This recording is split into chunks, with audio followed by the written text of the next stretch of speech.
കൃഷ്ണനെ വരച്ച് പ്രശസ്തി നേടിയ ഒരു മുസ്ലിം കുട്ടി. പെണ്ണിന് ഈയിടായിട്ട് കുറച്ച് അഹങ്കാരം കൂടുതലില്ലേ? ഇനി നിങ്ങളത് മാറ്റി പറയണം. കൃഷ്ണനെ വരച്ച് പ്രശസ്തി നേടിയ ഒരു കുട്ടി എന്നാക്കണം. ആള് മാറി അടിച്ചുപോയി, സോറി. ആ മുസ്ലിം കുട്ടി എന്നുള്ള ആ ഒരു ലേബൽ ഞാൻ വേണ്ടാന്ന് വെച്ചു. ശ്രമിച്ചു നോക്കൂ. All the best. ഇതുവരെ ജസ്ന സലീം തട്ടമിട്ടിട്ടാണ് നിങ്ങൾ ഇതുവരെ കണ്ടോണ്ടിരുന്നത്. പക്ഷേ ഇപ്പൊ ആദ്യമായിട്ടാണ് ഞാൻ തട്ടമില്ലാതെ ഈ വെറൈറ്റി മീഡിയയുടെ മുമ്പിലേക്ക് വരുന്നത്. അത് മറ്റൊന്നുമല്ല, ഇന്നെന്ന് പറയുന്നത് ഈ ഒരു ദിവസം എന്നെ സംബന്ധിച്ച് എന്ന് പറയുന്നത് ലൈഫിൽ ഒരിക്കലും മറക്കാൻ പറ്റാത്തൊരു ദിവസമാണ് ഇന്ന്. ലുക്ക് സുഹൃത്തുക്കളെ, ആത്മപ്രശംസ ആത്മഹത്യയേക്കാൾ ചീപ്പാണെന്ന് എനിക്കറിയാം. എന്നാലും ചില സത്യങ്ങൾ വിളിച്ചു പറയാതിരിക്കാൻ എനിക്ക് സാധിക്കില്ല. സോറി. അപ്പൊ ഈ ഒരു ദിവസം ഞാൻ പറഞ്ഞ മറ്റൊരു കാര്യം കൂടിയുണ്ട്. ജസ്ന സലീമിന് മതമില്ല. ഇനി ജസ്ന സലീം മുസ്ലിം ആണോ ഹിന്ദു ആണോ, നിന്റെ തട്ടം എവിടെ പോയി എന്നുള്ള ചോദ്യങ്ങൾ ചോദിച്ചിട്ട് ഇങ്ങോട്ട് വരണ്ട.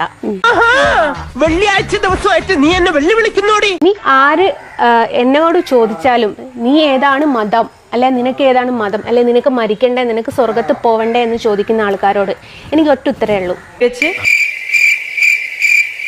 ഞാനൊരു മനുഷ്യനാണ്. ഞാൻ പറയാൻ പോകുന്ന അതിഭയങ്കരമായി സത്യം കേട്ടിട്ട് നിങ്ങൾ ഞെട്ടരുത്. എൻ്റെ ഉമ്മയും വാപ്പയും എന്നെ കുട്ടിക്കാലത്തല്ലേ വേണ്ട എൻ്റെ ഉമ്മ പ്രസവിച്ച സമയത്ത് എനിക്കറിയില്ലായിരുന്നു ഞാൻ ഏതാ മതം എന്നുള്ളത്. ഇതേതാ സ്ഥലം? എന്നെ ഇന്ത സ്ഥലം എന്ത സ്ഥലം? നിങ്ങൾ പറയുന്നൊരു കാര്യമുണ്ട്, കൃഷ്ണനെ വരച്ച് പ്രശസ്തി നേടിയ ഒരു മുസ്ലിം കുട്ടി. ഇനി നിങ്ങളത് മാറ്റി പറയണം. കൃഷ്ണനെ വരച്ച് പ്രശസ്തി നേടിയ ഒരു കുട്ടി. അയ്യോ സമ്മതിച്ചു സാറേ. ആ മുസ്ലിം കുട്ടി എന്നുള്ള ആ ഒരു ലേബൽ ഞാൻ വേണ്ടാന്ന് വെച്ചു. നല്ല തീരുമാനം. കാര്യം ഏതിലെങ്കിലും എപ്പോഴും നമുക്ക് അതാണ് നല്ലത്. നമ്മൾ ഏതിലെങ്കിലും ഒന്നിൽ ഉറച്ചു നിൽക്കുന്നതായിരിക്കും എല്ലാവർക്കും നല്ലത്. ഒന്നിൽ ഉറച്ചു നിൽക്കുക എന്ന് പറയുന്നത്, അപ്പം നിങ്ങൾ കാണുന്ന പ്രേക്ഷകരും നിങ്ങളടക്കം ചിന്തിക്കും ഞാൻ ഹിന്ദു ആയോന്ന്. ഞാൻ ഹിന്ദു ആയിട്ട് എൻ്റെ വിശ്വാസം അത് എന്താണെന്നുള്ള എൻ്റെ ഉള്ളിൽ മാത്രമേ ഉള്ളൂ. മുതലാളി വിഷമിക്കാതിരിക്കും, നമുക്ക് സമാധാനമായിട്ടിരുന്ന് ആലോചിക്കാം. അതെനിക്ക് പുറമെ പ്രകടിപ്പിച്ച് നിങ്ങളത് വിശ്വസിപ്പിച്ച് കൊണ്ടുപോകേണ്ട ഒരു കാര്യവുമില്ല. ഓക്കെ, അപ്പൊ ഈ മതമില്ല എന്ന് പറയുന്നത് വലിയൊരു തീരുമാനമാണ് അല്ലേ? അപ്പൊ നാളെ ഇനിയിപ്പോ കുറച്ച് മുന്നോട്ട് പോകുമ്പോൾ മനുഷ്യന്മാരാണ് എല്ലാവരും മരിക്കും. അതെന്തിനാടാ പന്നി ഇപ്പൊ പറഞ്ഞതല്ല, പിന്നീട് വരെ അവസരം കിട്ടിയില്ലെങ്കിൽ മരണം എല്ലാവർക്കും ഉണ്ട്.